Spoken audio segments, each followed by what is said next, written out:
कई बार तुम सोचते हो ना कि तुम्हें गुस्सा आ जाता है और उस गुस्से में तुम कभी कभार कुछ ऐसे शब्द बोल देते हो जो तुम कभी नहीं बोलते हो। कई बार गुस्से में तुम ऐसी बातें बोल जाते हो जो तुम्हें नहीं बोलनी चाहिए। उसके बाद फिर तुम बैठकर सोचते हो कि कहीं ये चीज़ तुमने गलत तो नहीं बोल दी, कहीं ये बात तुम्हारे बाबा को बुरी तो नहीं लगेगी, कहीं ऐसा तो नहीं है कि तुम गुस्से में कुछ ऐसा बोल जाते हो जिसकी वजह से बाबा भी नाराज़ हो सकते हैं। तो मैं तुमसे एक बात कहता हूँ, तुम इंसान हो, मुझे पता है इंसानों को भी गुस्सा आता है। गुस्से में कई बार कुछ ऐसे शब्द निकल जाते हैं जो नहीं निकलने चाहिए। पहली बात तो मैं यही कहूँगा कि अपने शब्दों पर नियंत्रण रखो जितना हो सके। कोई भी आके तुम्हें कुछ भी कहेगा तो इसका मतलब ये नहीं है कि तुम गुस्सा होने लग जाओगे, नहीं, अपने गुस्से पर नियंत्रण करना सीखो। दूसरी बात, हाँ, इंसान हो, कई बार अगर कोई इंसान ऐसी बातें बोल जाता है जो तुम्हारी सहन शक्ति से बाहर हो जाती हैं तो तुम्हारे अंदर से भी कुछ ऐसे शब्द निकल जाते हैं।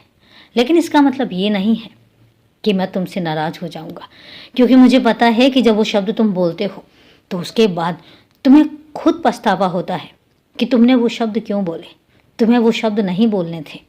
तो जब तुम्हें ही एहसास हो रहा है कि वो शब्द तुम्हारे अंदर नहीं है, वो शब्द तुम्हारे नहीं है, ना वो शब्द तुम बोलना चाहते हो, तो फिर मैं तुमसे नाराज़ क्यों होऊंगा।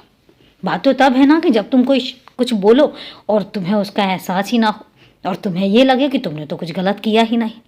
लेकिन जब तुम्हें खुद अपनी गलती का एहसास हो जाए तो फिर मैं नाराज़ नहीं होता, क्योंकि मेरा तो मतलब ही और मेरा मकसद ही यही है कि तुम्हें अपनी गलती का एहसास होना चाहिए। तुम्हें ये पता होना चाहिए कि कौन सी जगह पर तुम सही हो और कौन सी जगह पर तुम गलत हो। और इसलिए तुम ये बिल्कुल सोचना भी छोड़ दो कि तुम्हारा बाबा तुमसे नाराज़ होता है, क्योंकि मुझे पता है तुम बहुत समझदार हो और हर काम बहुत समझदारी के साथ करते हो। तुम किसी को शिकायत का मौका नहीं देना चाहते, ना मुझे पता है कि तुम आगे कभी दोगे, मैं जानता हूँ। और इसीलिए तुम खुश रहा करो हमेशा। और हाँ, तुम्हें अगर ऐसा लगता है कि भविष्य में तुम्हारे साथ कोई परेशानी हो सकती है तो सोचना छोड़ दो, भविष्य की चिंता करना छोड़ दो, क्योंकि भविष्य में तुम्हें कितना कुछ मिलने वाला है ये तुमने भी नहीं सोचा होगा। आने वाला साल तुम देखोगे कि तुम्हारे लिए मैं क्या क्या लेकर आता हूँ। अभी तो शुरुआत है, बस देखते जाओ और खूब मुस्कुराओ। अपने परिवार के साथ खूब खुश रहो, हमेशा खुश रहो।